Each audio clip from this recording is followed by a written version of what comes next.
Hi, I'm Jen, and these are my journals. This is my journal right now. You can always tell because it's the one with the pen attached. So when I make these, I attach a pen. And the first thing I'm going to do is set up my timer, and I'm with you for about 20 minutes. So hi. I am in San Diego today and had the most wonderful experience. I think I wrote it down a little bit.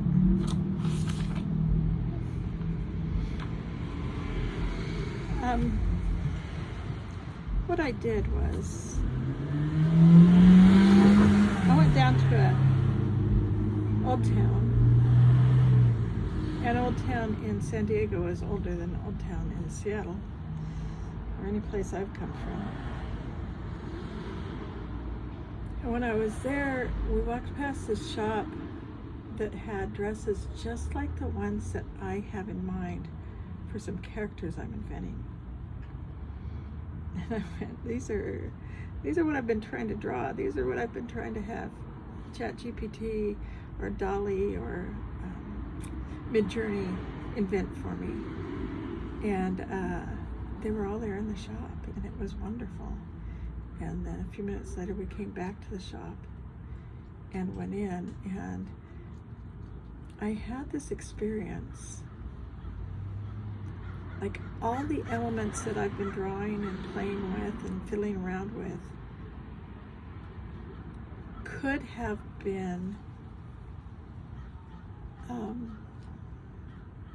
influenced by this moment. They could have been prompted by this moment. And yet they all came first. Like, oh, there are the things with Frida, and there are the dolls, and there's that little flippy toy that I've always wanted a copy of to reproduce, and there are the colors that I'm talking about, and there are the dresses that belong to those ladies that I've designed, and there's the color theme that I've thought about, and it all just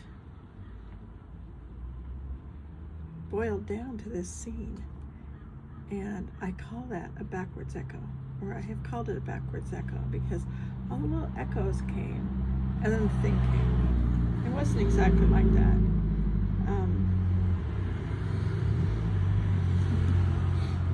I said a pre-echoes of Old Town, El Sueño. And then what I wrote is where we find the other end of the echo, and maybe that's it. It's like the bell chimed, and the reverberations happened before we got to the bell. I don't know how that works. But these are pages from my journal today. Here were those dresses that I saw with the princess lines and the high waist with some gathered around and some differences in the skirts, and then they were dancing, and they have these full pleated skirts that I was curious about how they hold on to it. If they hold on to it or have a little hook like some of my dancing friends that do American tribal style belly dance have. I don't know. I don't look at them. I'm not a dancer, but the way the skirt that would hang with just kind of a little zigzag showing, and when you grab a hold of it in your two hands and bring it up and up all the way above their head, it was the coolest effect. And I've seen it before, but I've never seen it quite to that degree of the structure of what I was looking at. Great dancing, fun music, but I was overwhelmed with the clothing.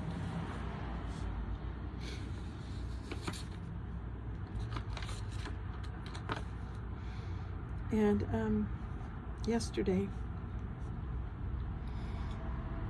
I had a friend do a reading for me. And the cards that she pulled were so perfect for this moment in time. And my question was, what of this new project of mine? we jazzed the cards. And it was so encouraging, with a few cautions, but it's like, hey, my bottom line was, hey, you're where you're at, and you're right on time.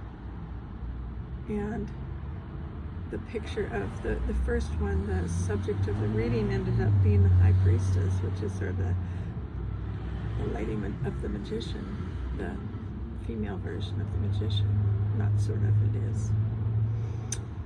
And that's where I am right now. I have a little saying that I like. I misheard somebody one day. And the saying now is, show me my magic and I'll show you yours. And I think we get to do that for one another. We get to see the magic the other people bring. There was a guy today in Old Town who was just dressed for the part. He had a natural fiber shirt with stripes on it, I think, and then I don't know what you call the suspenders that kind of join in a Y in the back. And he just looked like perfectly outfitted for the moment. And so I got to draw him. And let's see where he is. Oh. Wow. I was sure I had drawn him. Oh, there he is. This one's him. And I guess he had his sleeves rolled up. Another man walked by with a cap. This is, these are supposed to be feathers, and this is how to tie an arrow. And then there was a beautiful bowl that almost looked like it was made out of a gourd, but it was made out of the clay of the land and fired in a pit fire, or I don't know what they called it. My daughter mentioned it to me, but one of those where they like put it into the heat of the fire rather than running on a kiln or something. This area of the community was on original people's land, and for once identifying that and realizing that.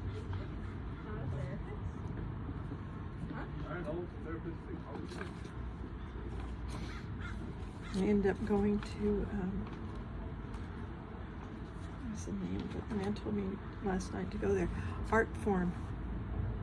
And I can't remember whether it was Peter the Plug or Ryan, Messi's fanboy, but I met these two guys last night. And one of them, just in interaction with me, says, oh, what you need to do is go down to Art Form. And Art Form is a place in San Diego that receives donations and sells things kind of like the artist St. Vincent de Paul, without the religious overtones and without the wide spectrum of things. It's the art stuff. And there's one in Eugene, Oregon that's called Mecca. There's one in Portland that the lady at the checkout mentioned to me. There are, where else? Oh, in Seattle. In Seattle, it's Seattle Recreative near 85th and Greenwood. It's just towards 86, between 85th and 86th on Greenwood Avenue, in the middle of the block on the east side of the street. So it would be approximately, let's see, east, in Seattle, the east and the north sides of the street are even numbers, like E-V-E-N, the east and the northern are the even numbers, and this is between 85th and 85th and 84th, so it would be about 8460 Greenwood Avenue, Seattle, Washington. Don't know the zip code on that, but all these places have assortments of things, and in this place today I found a book that is just after my heart. It says, I just like to make things. And it talks about just that desire to make art. And when I started generosity.inc, that was kind of the idea. One of my ideas was, what if we just enjoyed so much making something, but we didn't need to hold on to it, and we didn't necessarily need to sell it, or maybe we could, but in my imagination, it's like, could we just be generous sometimes?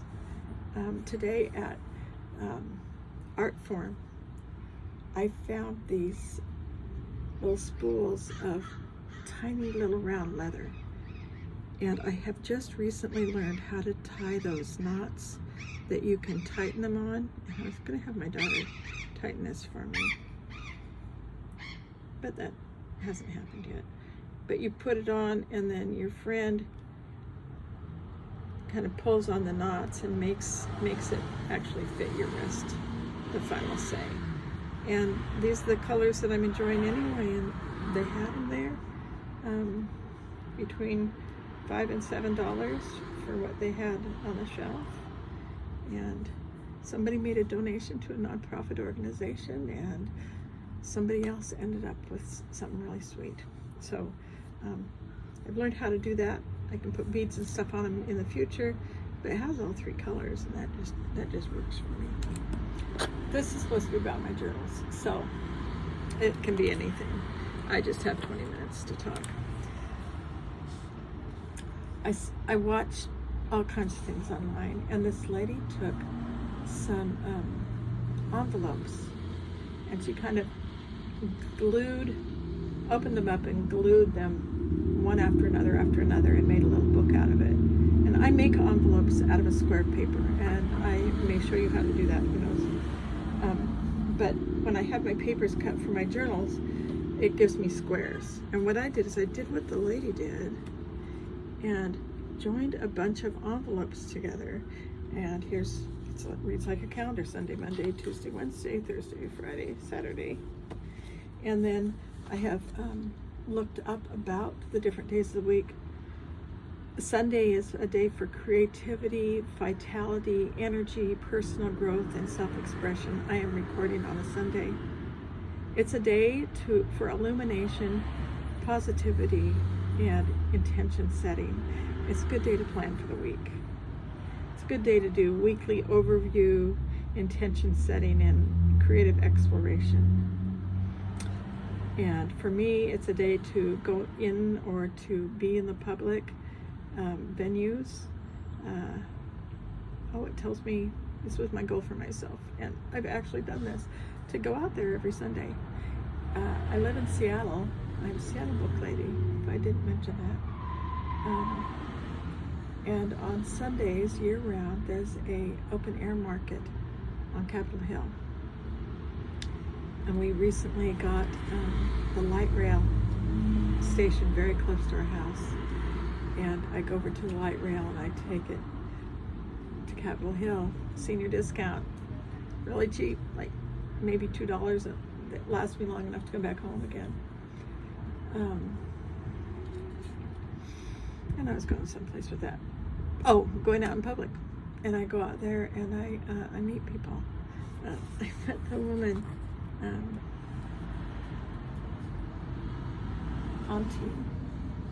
Ati. I think her name is Ati, but she's the auntie of the man that she was working with, and so I got confused about her name.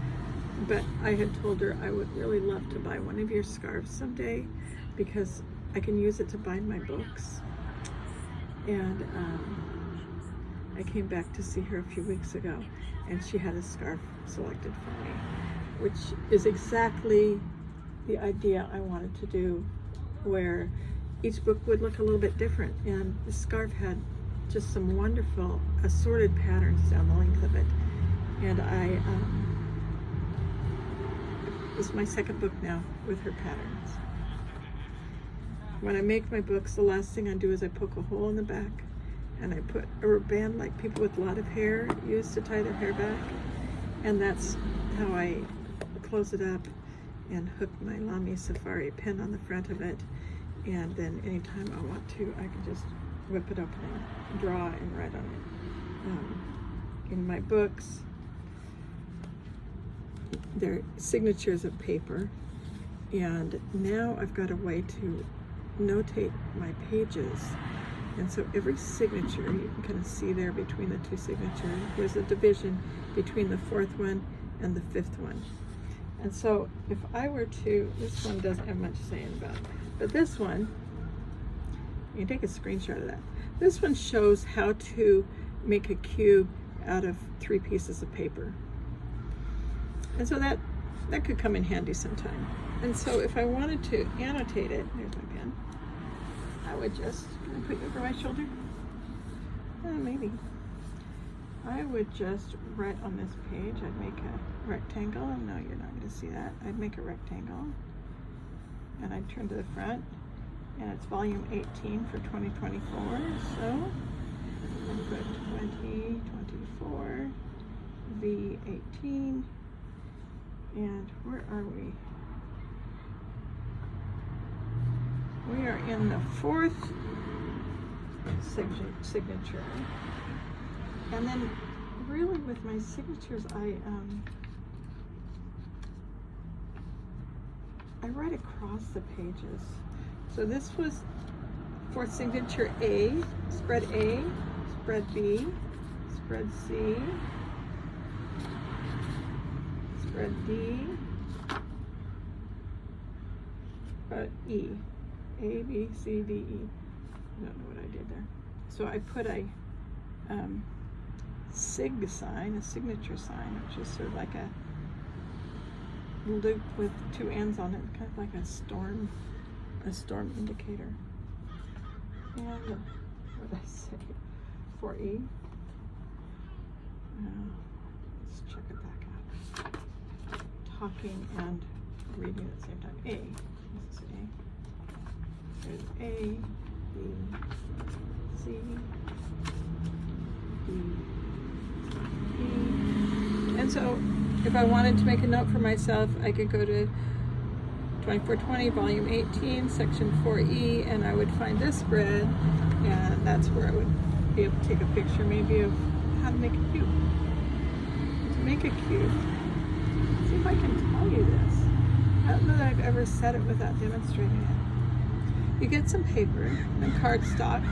If you're traveling, it's nice to get one of those brochures that's a little bit heavy and folds really well, and you make some long strips out of it. And your strip needs to be between 5 and 6 times as long as it is wide. So if you were just doing it out of a piece of typing paper, say, and you went the long way, 11 inches, about a 2-inch wide strip. You need 3 strips anyway. And then you're going to fold them back and forth like you fold a wrapper from chopsticks or a straw wrapper, just that back and forth thing. And you want to make sure you get 3 strips with 4 good solid squares, and then the ends don't have to be that good because it's the squares that are going to make your design, going to make your cube. And for practice, or to learn about it, on the first one, I put a head in the first cube, even if it's not a whole one, and then a torso, and then the long legs and feet at the bottom. And then for the second one, I make a long arm, 3 digits long, 3 units long, and a short arm, 2 units long. And then I lay that lady on top of that, and that person on top of that.